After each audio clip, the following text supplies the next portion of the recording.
Coral reefs. What is the reason that they are in such danger? Well, there's a lot of different reasons, but first I'm going to start with why they're important.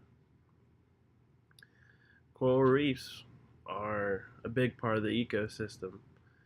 Um, they are big tourist attractions, and they are places that people just need, want to be, and marine life needs to be there.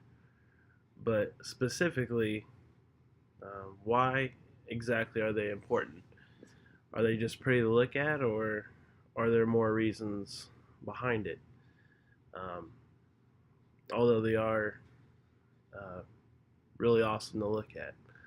But for starters, they protect the coastlines and um, uh, the islands and things like that. They protect that from wave damage and storms, like tropical storms, from crashing in on them. That's one good thing that they do. Another thing that they do is um, house all kinds of different types of marine life. So that'd be just all kinds of fish, um, corals, lobsters, so on and so forth. Um, and it's really neat how they do that. And actually, 25% of all marine life depends on coral reefs. But the funny thing is that they only cover about 1% of the ocean floor, so that's kind of a fun percentage to play with. Um, One thing that they do is kind of like recycle nitrogen. They recycle certain things, and the fish and the other marine life eat that up. Another thing is because that is such a important part of the ecosystem, fish uh, are born there. There's a lot of babies that live there, so the fishing industry is really booming. For example, Australia is pretty much dependent on how the economy for the fishing industry is. And if coral reefs start to decline, then the economy, such as in Australia, will really start to take a hit. One problem is that the temperatures in the ocean are warming up, and it creates a bleaching effect. And the fact that it does that really does a number on the coral reefs. Um, One cool fact is to prevent some of that heat damage, the actual coral presents, they kind of make their own sunblock, and that's kind of something cool that nature does to protect itself. But that's unfortunately it's not enough, and um, it's projected by 2100, the year 2100. So that'd be like 80 years that most of the coral reefs are going to be gone, and something that you really need to pay attention.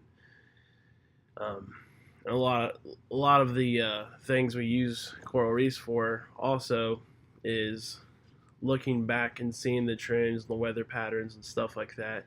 And if we don't have coral reefs anymore, that's one less way we're going to know about our history. And here recently, it's about 25 of the major coral reefs. Um, all of a sudden, they're starting to experience these bleaching effects. Um, but thankfully, they have these agencies that are local that are trying to combat as much as they can. But there's only so much that they can do to prevent all the pollution and stuff like that. And we got to keep in mind that as people all over the world are being affected by this, obviously. So coral reefs are all over the world, and all these ecosystems and all these things are around the world. So it's not if it's not just affecting us, it's affecting all kinds of other people. So something we have to think about is, can we actually do anything? Can we get up and go and do something about this problem? Because it seems like a pretty severe problem.